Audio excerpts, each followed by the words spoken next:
अस्सलाम वालेकुम नाज़रीन। अगर आप पेरेंट्स हैं, टीचर हैं, साइकोलॉजी के स्टूडेंट हैं या आप किसी भी एंगल से किसी भी तरह से टीचिंग के प्रोफेशन से जुड़े हुए हैं तो आज की वीडियो आपके लिए बहुत ज़्यादा इंफॉर्मेटिव होगी। इसको एंड तक ज़रूर देखिएगा क्योंकि आज हम बात करेंगे इंटेलिजेंस के बारे में। इंटेलिजेंस क्या होती है? जब हम पैदा होते हैं तो क्या इंटेलिजेंस को साथ लेकर आते हैं? क्या सब लोगों में एक तरह की इंटेलिजेंस होती है या किसी में कम और किसी में ज़्यादा इंटेलिजेंस होती है? तो इंटेलिजेंस के बारे में होवर्ड गार्डनर एक साइकोलॉजिस्ट थे जिन्होंने 1983 में अपनी एक बुक लिखी थी द फ्रेम्स ऑफ माइंड। तो उसमें थ्योरी पेश की थी जिसको कहते हैं the theory of multiple intelligence. इस थ्योरी में उन्होंने 8 किस्म की इंटेलिजेंस बताई थी। बाद में एक ऐड हो गई और 9 किस्म की इंटेलिजेंस अब हो चुकी हैं। तो ये 9 किस्म की इंटेलिजेंस हर बच्चे के अंदर, हर इंसान के अंदर मुख्तलिफ तरह की इंटेलिजेंस होती है और जिसके अंदर जिस तरह की इंटेलिजेंस होगी वो आगे जाकर उसी प्रोफेशन में अच्छा होगा, उसी प्रोफेशन में वो कामयाब होगा, उसी प्रोफेशन में वो आगे बढ़ेगा।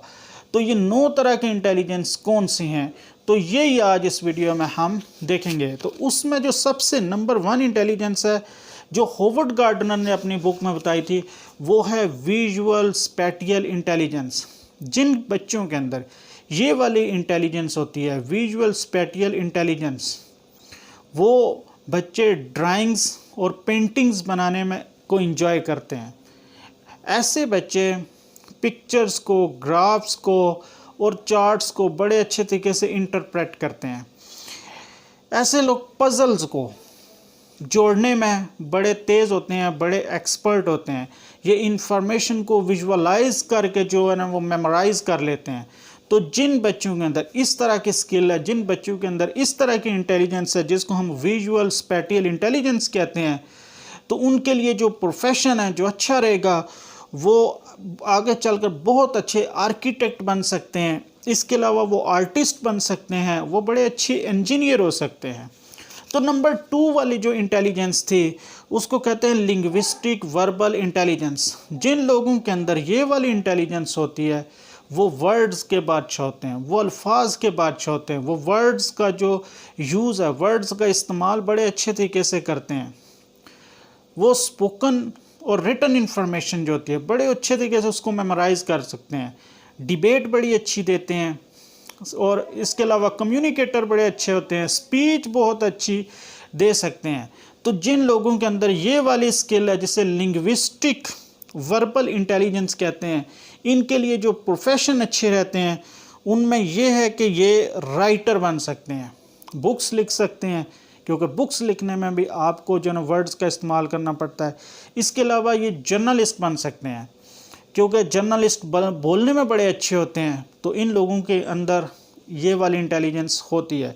उसके अलावा ये लोग लायर बन सकते हैं, वकील बन सकते हैं और टीचर भी बड़े अच्छे बन सकते हैं।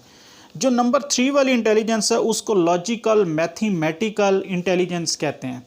जिन बच्चों के अंदर ये वाली इंटेलिजेंस होती है वो जो कम्प्लेक्स कंप्यूटेशंस होती हैं उनको बड़ी इजीली सॉल्व कर लेते हैं। ये साइंटिफिक एक्सपेरिमेंट्स को कंडक्ट करने में बड़े अच्छे होते हैं, उसको एंजॉय करते हैं। इसके अलावा जो प्रॉब्लम सॉल्विंग होती है उसको सॉल्व करते हुए इनको बड़ा मज़ा आता है। तो जिन बच्चों के अंदर ये वाली नंबर 3 वाली जिसको कहते हैं लॉजिकल मैथमेटिकल इंटेलिजेंस होती है, उनके लिए जो प्रोफेशन होते हैं वो साइंटिस्ट बन सकते हैं, मैथमेटिशियन बन सकते हैं, कंप्यूटर प्रोग्रामिंग बन सकते हैं। उसके बाद जो नंबर 4 वाली इंटेलिजेंस है जो होवर्ड गार्डनर ने अपनी थ्योरी में बताई थी वो है bodily kinaesthetic intelligence. Bodily kinaesthetic intelligence, जिन लोगों के अंदर ये वाली स्किल होती है वो अपनी बॉडी का इस्तेमाल बड़े अच्छे तरीके से कर सकते हैं, वो फिज़िकल एक्टिविटीज़ बड़े अच्छे तरीके से कर सकते हैं, वो अपने हाथों का इस्तेमाल अपने जिस्म के तमाम जो अज़ा होते हैं, तमाम जो पार्ट्स होते हैं उसको बड़े अच्छे तरीके से वो यूज़ कर सकते हैं। उसमें वो समझ लें कि वो उसमें एक्सपर्ट होते हैं। तो ये वाले लोग अगर हम बात करें इनके लिए जो प्रोफेशन कौन सा अच्छा रहेगा, तो ये सर्जन बड़े अच्छे बन सकते हैं, क्योंकि जब आप सर्जन बनते हो तो आपको सर्जरी करनी पड़ती है, आपको ऑपरेशन करने पड़ते हैं, तो उसमें आपको अपने हाथों का इस्तेमाल करना पड़ता। और ये वाले लोग जिनमें ये बॉडीली काइनेस्थेटिक इंटेलिजेंस होती है, अपने हाथों की जो मूवमेंट है उस पर इनका बड़ा अच्छा कंट्रोल होता है। इसके अलावा ये लोग बिल्डर बन सकते हैं, एक्टर बन सकते हैं और स्कल्प्टर बन सकते हैं। तो नंबर 5 वाली जो इंटेलिजेंस है उसको कहते हैं म्यूज़िकल इंटेलिजेंस।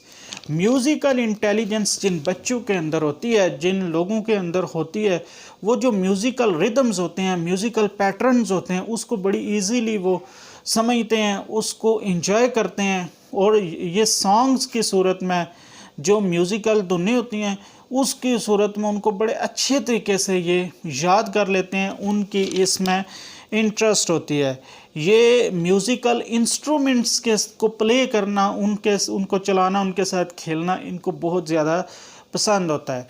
तो इनके लिए जो फील्ड सबसे अच्छी होती है वो आगे चलकर ये म्यूज़िशियन बन सकते हैं, कंपोज़र बन सकते हैं और सिंगर बन सकते हैं। तो नंबर 6 वाली जो इंटेलिजेंस जो होवर्ड गार्डनर ने अपनी थ्योरी में बताई थी वो थी इंटरपर्सनल इंटेलिजेंस। जिन लोगों के पास ये वाली इंटेलिजेंस है, ये वाली स्किल है, वो दूसरे लोगों के साथ इंटरेक्ट बड़ा अच्छे तरीके से कर सकते हैं, वो दूसरे लोगों को बड़े अच्छे तरीके से अंडरस्टैंड कर सकते हैं, वो दूसरों की इमोशंस को अंडरस्टैंड कर सकते हैं। जब उनका दूसरों के साथ इंटरेक्शन बड़ा अच्छा होता है, दूसरों के साथ रिलेशन बनाने में वो तेज़ होते हैं, वो अच्छा एक माशरे के अंदर लोगों के साथ उनका उठना बैठना होता है। तो ऐसे जो बच्चे होते हैं जो दूसरों के साथ अच्छे तरीके से इंटरेक्ट कर सकते हैं, दोस्ती बना सकते हैं, तो उनके लिए जो आगे चलकर प्रोफेशन है वो साइकोलॉजिस्ट बन सकते हैं, फिलोसोफर बन सकते हैं, पॉलिटिशियन बन सकते हैं, सेल्स पर्सन बड़े अच्छे हो सकते हैं और काउंसलर बन सकते हैं। इसके अलावा नंबर 7 पे जो इंटेलिजेंस की टाइप बताई थी होवर्ड गार्डनर ने वो थी इंट्रापर्सनल। पहले 6 वाली इंटरपर्सनल थी और ये 7 वाली इंट्रापर्सनल इंटेलिजेंस। जिन लोगों के पास ये इंट्रापर्सनल इंटेलिजेंस होती है वो अपनी इमोशंस को, अपनी फीलिंग्स से बड़े अच्छे तरीके से अवेयर होते हैं, वो अपनी मोटिवेशन को अच्छे तरीके से जानते हैं, यानी कि वो अपने आप को अच्छे तरीके से जानते हैं, वो अपनी स्ट्रेंथ्स को और अपनी वीकनेसेस को कंट्रोल करना जानते हैं और उनको अपने बारे में पता होता है। तो इनके लिए जो फील्ड है प्रोफेशन आगे चलकर ये भी राइटर अच्छे बन सकते हैं, फिलोसोफर अच्छे बन सकते हैं और ये साइंटिस्ट भी बन सकते हैं। तो 8 वाली जो इंटेलिजेंस है उसको नेचुरलिस्टिक इंटेलिजेंस कहते हैं। तो ये नेचर से वर्ड है। तो जिन लोग बच्चों के अंदर ये वाली इंटेलिजेंस होती है वो अपने जो सराउंडिंग का इन्वायरमेंट है उसको एक्सप्लोर बड़े अच्छे तरीके से करते हैं। ये डिफरेंट स्पीशीज़ के बारे में जानने में इंटरेस्टेड होते हैं, ये नेचर के करीब होते हैं, नेचर में दिलचस्पी ले रहे होते हैं, नेचर को अच्छे तरीके से जानने की कोशिश कर रहे होते हैं।